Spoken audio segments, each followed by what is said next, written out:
comme beaucoup d'autres manifestations, c'est un lieu où l'on rencontre un certain nombre de gens qui sont depuis des années investis dans le champ des TICE. Donc c'est l'occasion de les rencontrer, d'échanger sur les projets en cours et aussi de venir donner et prendre de l'information. Alors pour moi UTOP c'est quelque chose qui est très intéressant parce que c'est un fonctionnement coopératif avec les universités. L'idée pour son livre sur ce centre de Biométis, c'était pas de recréer une Xème université, mais justement de fédérer les universités par rapport à un thème par rapport à un contenu.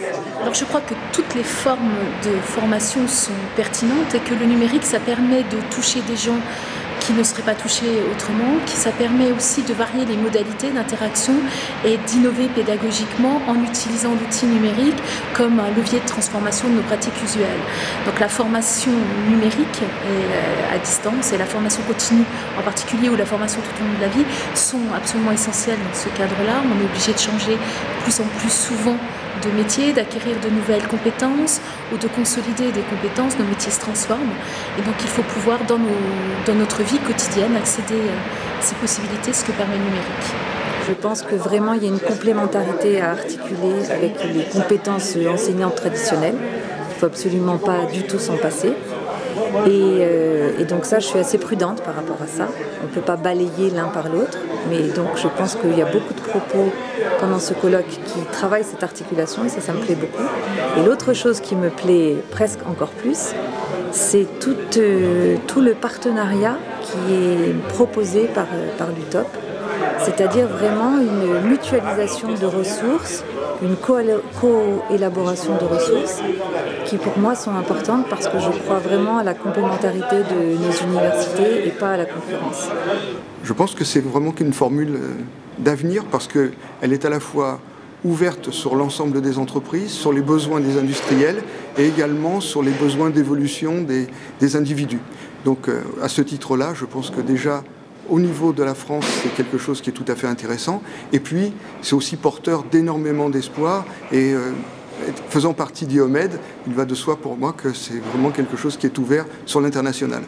L'idée d'utiliser le numérique pour faciliter certaines formations, pour moi, je pense que au niveau du secourisme, c'est déjà un peu utilisé, mais ça pourrait l'être beaucoup plus. Donc, ça permettrait à un niveau national, peut-être de répandre le secourisme beaucoup plus.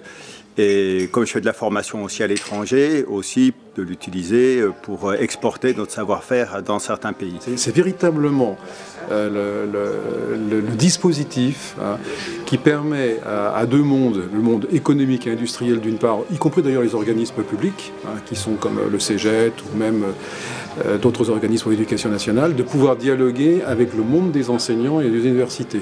Parce qu'il faut quand même savoir que ce sont deux mondes qui ont beaucoup de difficultés pour parler. Je dirais qu'à la limite, qui ne s'ignorent pas, mais c'est un petit peu, il y a une sorte de fossé. C'est-à-dire qu'il y a une espèce de méfiance et qui n'est pas justifiée, mais qui est malheureusement typiquement française. Donc d'un côté, on parle de compétences et d'efficacité, de l'autre côté, on parle diplôme. C'est pas toujours facile de faire dialoguer ces gens-là. Il y a quelques réunions qui ont été assez agréables. Donc, d'où le rôle du TOP pour essayer de combler ce vide.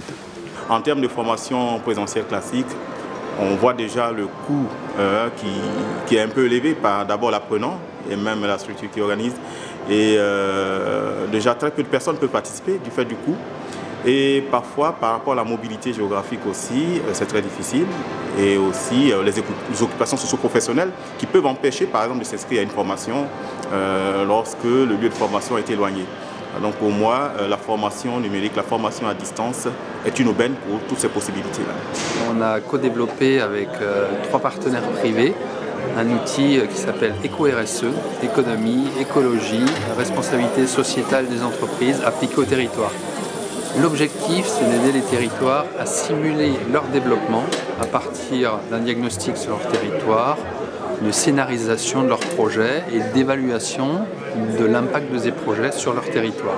Cet outil est accompagné d'une formation spécifique, formation à distance, avec la fondation Unit UTOP.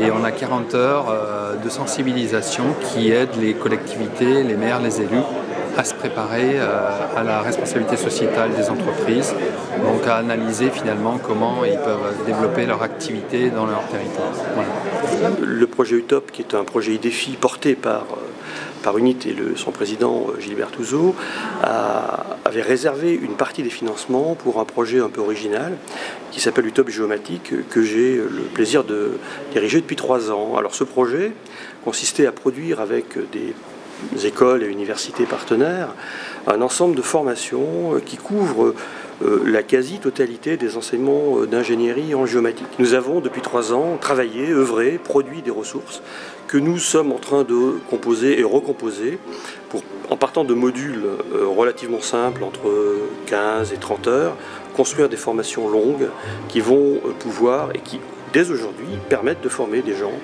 à l'international. Depuis une dizaine d'années, nous avons pu former à l'ENSG environ 200 personnes de niveau ingénieur aux techniques de la géomatique. Et c'est un mouvement qui a tendance à se développer. J'ai pris plaisir à venir là à ce congrès UTOP parce qu'il est essentiel qu'on arrive à vraiment faire passer cette idée que la formation professionnelle est dans un bouleversement énorme. Jusqu'à présent, la formation, c'était quelque chose de très standardisé. Pour être caricatural, il y avait un enseignant, il y avait des élèves. Et c'est ce qui se passait à peu près dans toute la formation, y compris la formation continue dans les entreprises. Depuis 2013, depuis ces nouveaux textes de loi de 2014, on révolutionne le système de formation professionnelle. Globalement, la formation professionnelle, c'est tout ce qui permet d'acquérir des compétences.